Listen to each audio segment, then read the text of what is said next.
there, how y'all doing? This is Weapons Tech Max coming to you from deep in the heart of Texas. And this is a hot May 3rd day down here. Got up to 93, and I think it's about 93% humidity. Of course, I'm out in the garage, so I'm kind of a little bit sweaty out here, so you hear the fan going. So you have to deal with that. Then you hear the Texas mockingbird going crazy outside. I mean, you've kind of experienced weather through looking at some of my videos from last summer to the frickin' polar vortex to out here with the mockingbird going crazy. But anyway, what am I looking at tonight? Well, tonight I'm looking at a Cold War relic. This is a CZ52. It's a pretty interesting pistol. Now let's go ahead and make sure this thing is empty there. And that's one of the negative things about this is pulling the slide back. All right, empty there. It's hard. I'll tell you, I have to pull the trigger back and then to pull the slide back. But this is just one chunk of metal. Now it does have striations back there, but they're about useless as tits on a boar hog. And then everything else is just slick. And of course, if you, this is all a chunk of metal, so you want to keep it nice and lubed up. And golly, when it's all lubed up, you can see it's kind of shiny there. It's just slick as it gets, and so that's problematic to try and pull that sucker back. I took it out shooting today. It's a very accurate pistol, but you can see extremely minimal sights. Of course, it's just a military sidearm for the Czechoslovakian military, produced between I believe it was 1952 and 1954. They made around 200,000 of them, and it shoots the 7.62 by 25 round, I believe. Let me verify here. That is one hot little round, though, I'll tell you. 7.62 by 25, and it's the Tokarov round. Same thing as the Tokarov, same thing as that machine guns those Russians use. But this is a very accurate pistol. It weighs about 2 pounds. The barrel is just under 4.5 inches long. It is a strange roller block design inside. And what you see on the grips here, it's not because it's dirty. That's the bakelite coming through. And you see those are the fibers inside the bakelite. After I cleaned it off, I was like, that crap ain't coming out of there. But if you look real close, you can see the fibers right in the bakelite itself. Okay, and it's held on by a clip, and it came with a holster, a lanyard. Of course, it's a military sidearm, so you got a lanyard spot down here. But to release the magazine is at the bottom of the grip, and it holds 8 rounds. It's a single stack, and one in the tube. It does have a thumb safety. It has striations on the back of the slide, and that's about it. These things here, these are levers you pull down to take it down. I'll see about doing that here in a bit. It's a very strange gun inside. Hammer fired, single action, is not double action. And the trigger is not too bad. I'd say the trigger is almost like a 1911 trigger. It's just real nice. Like I said, it does have a manual thumb safety right on the side here. It's not the friendliest thing to put on, but to take off, not too bad. But anyway, this was developed in 1952, and I don't know. I've had it for about 2 years. I mean, I kept it just for the Cold War relic.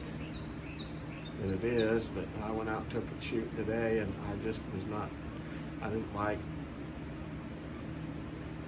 the mechanics of it, to trying to pull the slide back. The very minimal sights. I guess my old man eyes are having issues with that. I'd rather have a 3-dot no back, or a line-to-line type of sight. So I'll probably put this on Texas Gun Trader later on tonight. As a historian, sometimes it's hard to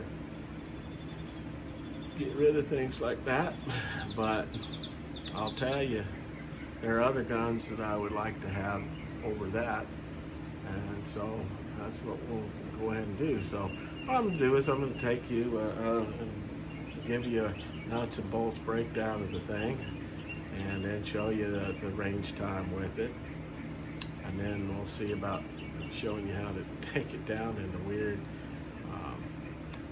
rolling block system inside, and we'll go to that end. Hear that dang mockingbird in the back. But anyway. All right, so let's take a closer look at this guy. You can see the backlight a little better right in this light. And like I said, that isn't grime or dirt or anything like that. That's the, I think it's fiberglass, something like that. And so let's look up a little bit about this.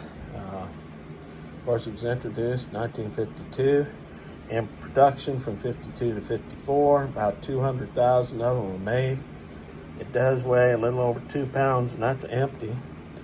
8.3 inches total length. The barrel is 4.7 inches long. Of course, it shoots the 7.62 by 25 Tokarev round. It is a recoil-operated roller lock system.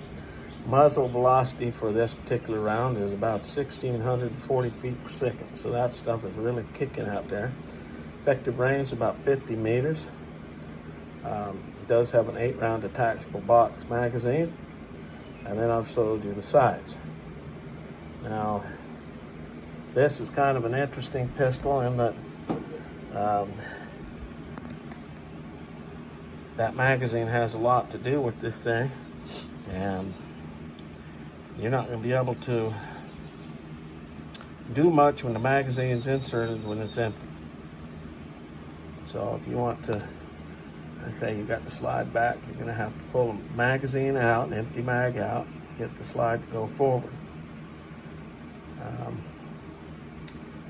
But some people think this is an ugly gun.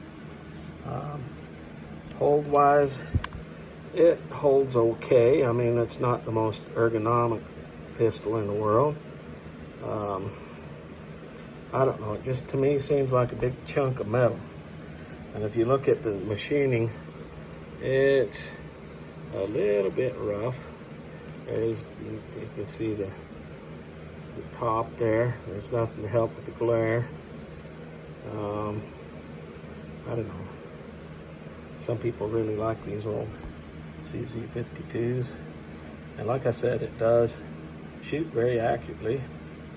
And the recoil for me wasn't too bad. So that's kind of where we'll stop right here. Then I'll show you some shooting. We'll do kind of a final wrap up on this guy. All right, so I'm going to try and break this thing down a little bit for you. Verify she's empty. So we'll take the magazine out. Definitely empty there. Like I said, this bird is hard to pull back. Empty there. Now, the thing about this is these two takedown levers. You pull them down. Actually, they're not separate. Inside, there's a full block goes across. And you pull them down, and then you just pull that sucker up, okay? So you see those two takedown levers actually are connected to this thing right here, and that holds that slide on. Now, this thing, as you can see, this has a slide stop or slide release right here, and it's covered up by these grips here. Now, there are some grips you can get out there, aftermarket grips that uncover that, where you'd be able to use the slide release, slide stop a little better than this. And I'll show you the limitations with these grips and that slide stop, slide release. But this has that strange rolling block thing, and you pull this thing out back, and then that'll release the barrel. You'll be able to get the barrel up and out of there, but I'm not going to do that tonight. I'm sorry. There's plenty of videos out on YouTube that cover that. And so just to put it back together, you pull that thing down again, line up those tabs right there with the tabs on that.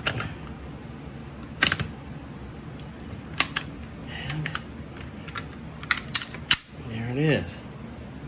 The strangest thing. Now, problem with this magazine and with the slide stop being covered by those grips is it's just there. You can't release that slide, so you're going to have to take the magazine out and then release the slide. Now, of course, with other grips, it uncovers that slide stop, and then you can undo it from that way.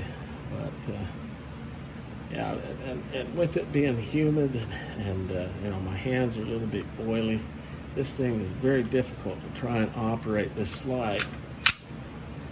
And it's got a pretty heavy pullback. Tell you, if you had arthritis or something like that, forget it. You ain't gonna do it with this thing. And anyway, that's kind of a little breakdown of this guy. And I think we'll do a little wrap up on this thing right now. Okay, so I wanted to show you a comparison between the CZ52 and the Tokarev. So the Toka's a little bit smaller, and then the government issue 1911. You see 1911 is just a little bit bigger, but it just has a better feel to it than this CZ52. Similar battle pistols from the time period. All right, we have a CZ52. Let's check it out.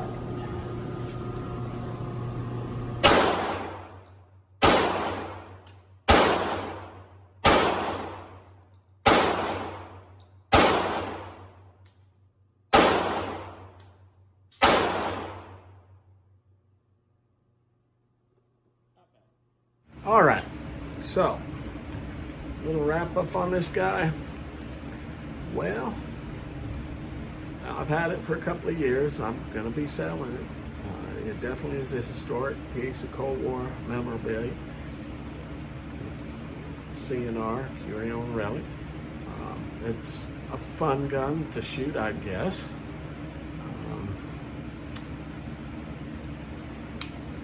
Very historic. If you're into this sort of thing, this might be the gun for you. There's a few of them out there on the market. They've kind of dried up over the past few years. And I guess I better start wrapping this thing up, because outside we're in a tornado watch. Another lovely thing about living in Central Texas. We've had golf ball size hail west of us. So, well, it's the fun thing about being down here in bottom end of Tornado Alley. But anyway, do I recommend this? I guess if you're into historic Curio and Relic type of pistol, check pistols. It's a good operator. It shoots a hot little round. So, you know, if that's your thing, good deal. Personally, I'm going to be selling it. So, this is Weapons Tech Mac coming to you from deep in the heart of Texas. And as always, God bless Texas, God bless the United States, and long live the Republic.